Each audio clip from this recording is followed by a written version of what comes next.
Hello, my name is Casper Kennedale from Clear Community Web. The internet can be an overwhelming place at the best of times, but increasingly we're having to use it to stay in touch with loved ones, to do work and to get the help we need for others, ourselves, family members or neighbours. So here are my top tips for staying safe online, trusting information during the current COVID-19 crisis. Moderate your time online or watching news. Don't get drawn into listening to or watching the news 24 hours a day. If you're used to watching the news for an hour, don't just suddenly watch it for 10, and be mindful of your social media use. Too many thoughts and opinions can make you more confused and you miss out on the important stuff. This can lead to increased stress, poor sleep and not necessarily any more knowledge. This will affect our mental health, something we need to preserve in the times ahead. The right information with common sense is better than more information. Focus on the information you need to know. Stick to trusted sources. The main gov.uk and nhs.uk websites are the primary places to find the information on what we have to do with our work and benefits, health and of course social distancing. Croydon.gov.uk has released some very informative pages on how to access council services during this time. If you have a favourite news channel or newspaper, then seek these out online to get further opinion, but just keep it simple. Be more mindful over the new information we are given.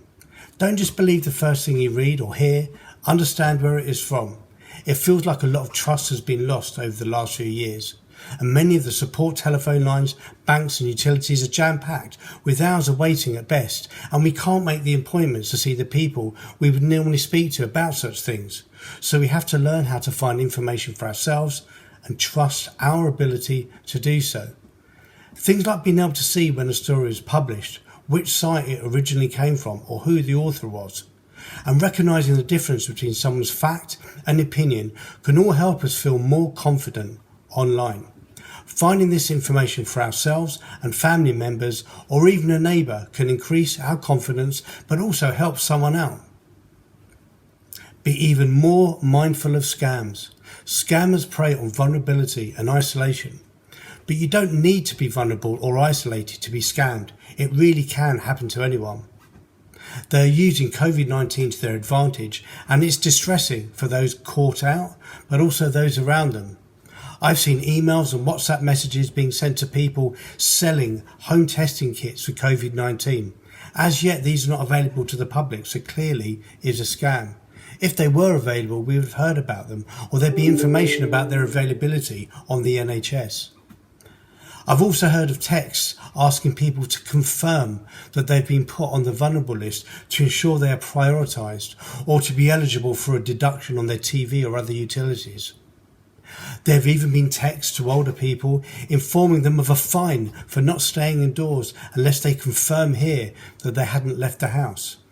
If someone offers you something or threatens you with something, then try to verify this separately. Contact that organisation or that company via a different method and find out why they have sent you something. Don't just click on the link, but don't ignore it either. Find out if home testing kits exist, or if Asda really are giving out free vouchers, and if not, by proving this to yourself, it will increase your confidence and you'll feel more in control. Take matters into your own hands. And don't hide this away. Let everyone know so they can look out for it themselves. If you're in doubt, take 5, have a cup of tea, read it again. If still in doubt, ask someone else. And if still in doubt, ignore it. If it's really important or genuine, they'll get in contact with you in another way. And lastly, practice with fun activities. Find out about some facts where you were born, your favourite film star or family history. Share the information with others or even do it together. The more we practice doing fun things, the easier it will be to do the important, critical things that we have to do when we have to do them, and we won't feel so overwhelmed or bullied by technology. Learning new things is good for the brain and can be good for mental health, keeping us younger. But it's also a good opportunity to either meet new people online or even over our back fence. Ask questions about the things you don't know, or if you're stuck, share your new discoveries. Hopefully some of this will be useful to you. Do not hesitate to contact me if you have questions or want further ideas. And in the meantime, stay safe.